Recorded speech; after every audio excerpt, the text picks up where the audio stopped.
গল্প আশ্রয় কাজল মুখোপাধ্যায়। সকাল থেকেই বৃষ্টি। অফিস যাওয়ার আগে অরিন্দম বারান্দায় দাঁড়িয়ে দেখছিল সামনের ফ্ল্যাটের ছাদে কাপড় শুকোতে দেওয়া হয়েছে। 5 মিনিটের মধ্যেই সব ভিজে গেল।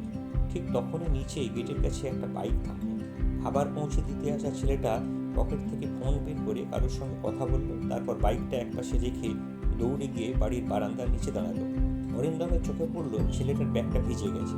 সে নিচে নেমে বলল, ওটা ওইখানে রাখো, বারান্দায় রাখলে ভিজবে না। ছেলেটা একটু ইতস্তত করলো, দাদা যদি অসুবিধা হয়। কোনো অসুবিধা নেই। ছেলেটা ব্যাগটা রেখে আবার বৃষ্টির মধ্যে বেরিয়ে গেল। সেদিন থেকে ব্যাপারটা প্রায় নিয়মিত হতে লাগলো। কখনো একজন, কখনো দুজন ডেলিভারি কর্মী 5-10 মিনিটের জন্য অরিন্দমের বারান্দায় ব্যাগ রাখা, ফোনে কথা বলা, বৃষ্টি একটু কমলে চলে যাওয়া।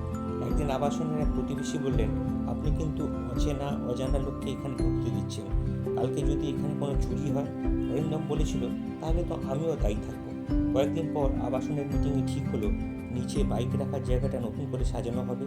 অরিন্দমের বারান্দার সামনের অংশ নাকি কমন স্পেসের মধ্যে পড়ে, সেখানে আর কাউকে দাঁড়াতে দেওয়া হবে না। অরিন্দম কোনো আপত্তি করল না। পরের বৃষ্টির দিনে সে নিজেই নিচে নেমে ডেলিভারি ছেলেটাকে বলল, আজ থেকে এখানে আর দাঁড়াতে পারবে না, নিয়ম হয়ে গেছে।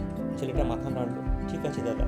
তারপর একটু হেসে বলল, তবে আপনার বারান্দাটা কিন্তু আমাদের কাজে লাগবে। অরিন্দম হাসল, আমারও। বৃষ্টি থামার পর ছেলেটা চলে গেল। সন্ধ্যা অরিন্দম বারান্দা দাঁড়িয়ে দেখল সামনের রাস্তায় জল জমেছে।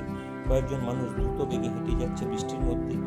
একজন ভিজতে ভিজতে এক শিশুকে কোলে নিয়ে যাচ্ছে। বারান্দাটা তার নয়, এই ফ্ল্যাটটাও একদিন তার থাকবে না।